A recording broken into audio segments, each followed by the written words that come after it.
नमस्कार, आप देख रहे हैं डॉक्टर साहिब आपके साथ मैं हूं मुस्कान। दर्शकों, आज के इस एपिसोड में हम बात करेंगे मिलाज़्मा के बारे में, जिसे आमतौर पर हम छाही भी कहते हैं। कई बार लोग इससे परेशान रहते हैं और वो समझ नहीं पाते हैं कि ये क्यों हो रहा है और साथ ही इससे हम कैसे निजात पा सकते हैं। इसी पे खास बातचीत करने के लिए आज हमारे साथ मौजूद है डॉक्टर गोविंद।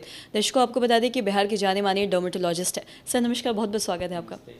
सर, मैं आपसे जानना चाहूँगी मिलाज़्मा की अगर हम बात करें, जिसे हम छाही भी कहते हैं, इससे बहुत सारे लोग ग्रसित हैं। सबसे पहले तो मैं आपसे ये जानना चाहूँगी कि ये होने का कारण क्या है? मिलाज़्मा इसको छाई बोलते हैं। ये मेनली जो होता है हमारा जो स्किन के सेल्स होते हैं, मेलानिन पिगमेंट बोलते हैं इसको, वो हमारे स्किन के सेल्स उस एरिया में ज़्यादा हो जाते हैं। इसके कारण वो वहाँ पे डार्कनिंग पैदा करते हैं और जैसे में सनलाइट और बढ़ेगा तो वो मेलानिन पिगमेंट और प्रोड्यूस करेंगे उस एरिया में। तो इसके कारण इसलिए हम इसमें बोलते हैं कि हमें सन प्रोटेक्शन अच्छे से यूज़ करना चाहिए।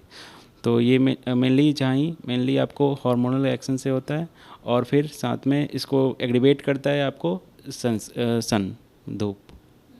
और इससे हम कैसे बच सकते हैं? इससे बचने के लिए मेनली तो हमें सन प्रोटेक्शन अच्छे से यूज़ करना चाहिए, जितना भी हो पाए हमें सनस्क्रीन को अच्छे से अप्लाई करना चाहिए। 3 टाइम सनस्क्रीन अप्लाई करना चाहिए एवरी 3 आवर्ली।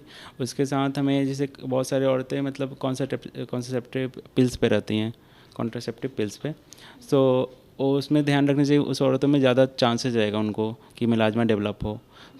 उन्हें के और प्रोटेक्शन की ज़रूरत है। उस टाइम वो डर्मेटोलॉजिस्ट से कंसल्ट करके अपना ट्रीटमेंट ले सकती हैं। और साथ ही किन लोगों में ये ज़्यादा देखा जाता है और क्या इसका कारण है?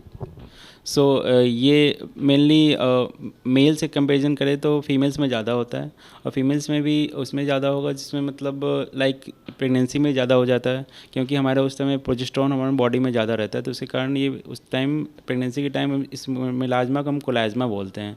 उस टाइम के जो होने को कोलाज़्मा बोलते हैं। प्रेगनेंसी में एक ज़्यादा हो जाएगा, साथ में जो कॉन्ट्रासेप्टिव पिल्स लेती हैं उनको ज़्यादा होगा, और साथ में क्योंकि बॉडी में तो हमेशा हार्मोन्स रहती हैं तो प्रोजेस्टेरोन तो उसमें फीमेल्स में इसलिए ज़्यादा होता है। और साथ ही जैसा आपने बताया कि ये प्रेग्नेंट महिलाओं को ज़्यादा देखा जाता है उनमें, तो प्रेगनेंसी ख़त्म होने के बाद भी क्या ये जो छाही हैं वो ख़त्म हो सकता है या फिर वो छाही रह जाता है? ऐसा नहीं है कि अपने आप ख़त्म नहीं होगा। जैसे कि प्रेगनेंसी ख़त्म हुई तो ऐसा नहीं है कि अपने आप ख़त्म हो जाएगा। उसके लिए हमें अच्छे से ट्रीटमेंट लेना पड़ेगा।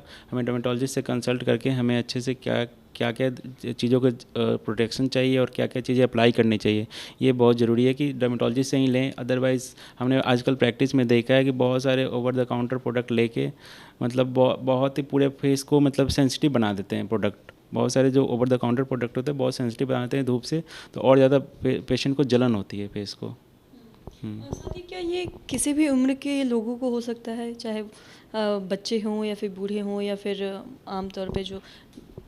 बिल्कुल, सारे जो भी पिबर्टी के बाद एज ग्रुप है किसी को भी हो सकता है। मेल में भी होता है, फीमेल्स में भी होता है। ऐसा कोई ज़रूरी नहीं है कि सिर्फ फीमेल्स को ही होगा, मेल्स को भी बहुत सारे पेशेंट आते हैं। क्या बच्चों को हो सकता है? बच्चों को मेनली आपको पिबर्टी के बाद किसी को हो सकता है, बट सन एक्सपोजर का उस पर डिपेंड करता है, और हार्मोन्स का भी, दोनों का रोल है।